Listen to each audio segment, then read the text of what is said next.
Hello and welcome to How to Tutorials. In this video, I'll be showing you how to create Remitly account on PC. If you're looking for a fast and secure way to send money to your loved ones internationally, you're at the right place. Let's get started. Begin by opening your preferred browser on your PC. Type in remitly.com in the address bar and press enter.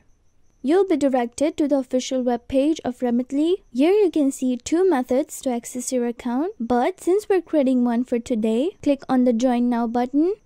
This will lead you to the registration pop-up. You are now required to provide your personal information. Select the country, enter your email address, generate a strong password, retype the password to confirm. Once you're done, tap Join Now. This is the web homepage of Remitly. At the top right corner, click on Welcome, select Settings.